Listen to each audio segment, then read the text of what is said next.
I'm talking to Colin Mochrie, yes, from Whose Line Is It Anyway, and Asad Mecci.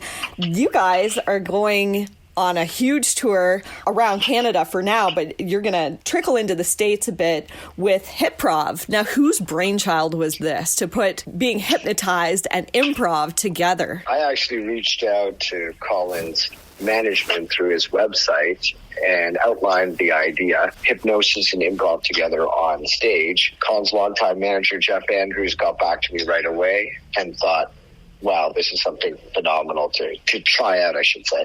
And then Colin and I jumped on stage at the Second City. I hypnotized a bunch of people. Colin improvised with them, and it was hilarious. From there, we went on. We went to Just for Laughs Montreal, did well there, sold that show out, went to Just for Laughs London, and then the Edinburgh Fringe Festival. And then from there, went on to perform Off-Broadway, and we did 70 shows. So now we're coming back to Canada and performing, and we're really excited because we just came off of the East Coast part of our national tour, and we sold out Halifax, Moncton, and PI, Charlottetown. Wow, sold out shows. Let's go back a little bit.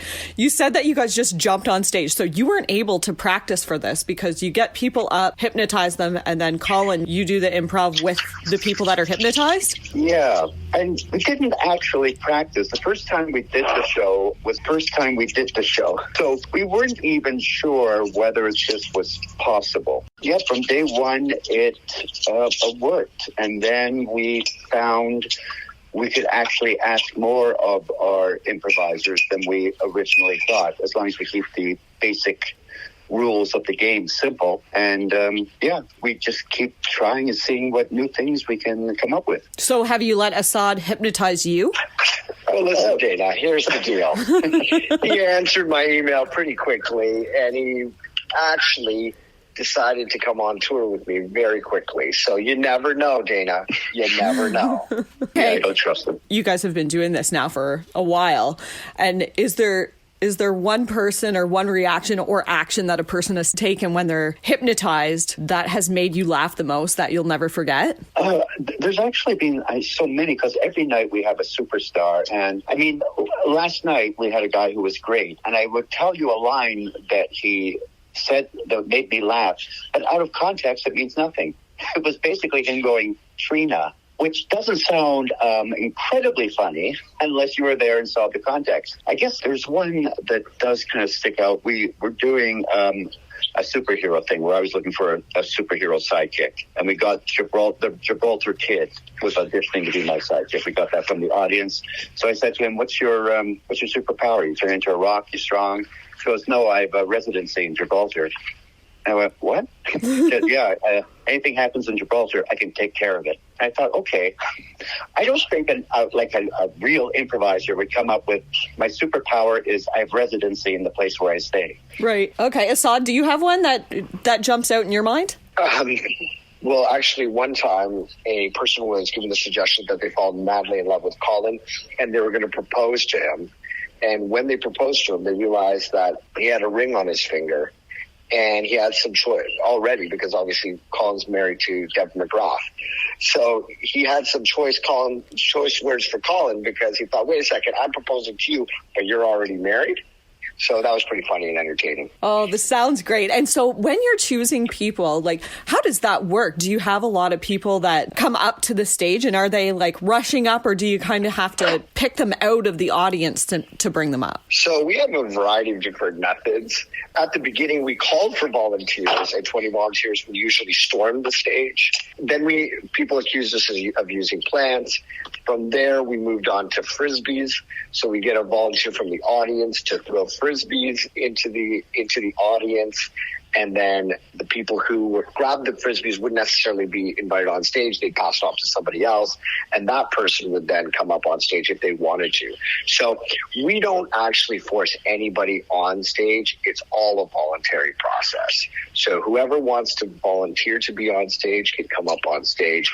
If they received a frisbee, or if we use the other format, I just sometimes call for volunteers. It just depends on the show night. And you said that you call up 20 people, so Colin's improvising with 20 people? No, so I call up 20. That would be a nightmare, actually. I call up 20 volunteers, and then I hypnotize them, and then I whittle it down to the best 4 or 5 hypnotic subjects, and I'm calibrating them. So I'm looking for changes in rate and location of respiration, so breathing changes, skin color changes, skin tonus changes, so there's a shyness and dullness to the skin, vasodilation, that capillars in the eyes become engorged. I'm looking for a checklist, and if I see them, then I'll keep them on stage. If I don't, I'll send them back to the audience. It's kind of like what poker players look for when they're trying to determine an unconscious tell. So they're trying to look for something that is some kind of physiological tell that they're playing when they're playing against another opponent, and they're kind of getting a read on them. It's similar to that. Okay, so where did you learn, and how did you learn how to hypnotize people? So a lot of it was self-taught, and then I have my mentor, Mike Mandel. He's a really well-known Canadian hypnotist. If you were in high school and university during the late 70s, 80s, and 90s, you probably saw him perform at your college or university or high school. He was one of my mentors, and then also certified through the National Guild of Hypnotists. Okay. And Colin, question for you. When you're improving with the people that are chosen, do you use like the same kind of material for these tour shows, or are you switching it up every night and maybe just picking a favorite to do more than once? We have a list of games that we serve, depending on the venue that we put in. There's a couple of games that are sort of our solid fixtures because they're great games that showcase best of our volunteers. But aside from that, I mean, we had the game, but whatever happens within that game is totally different every night. Sometimes there are literally times where I'm just staring at a person going, what just happened?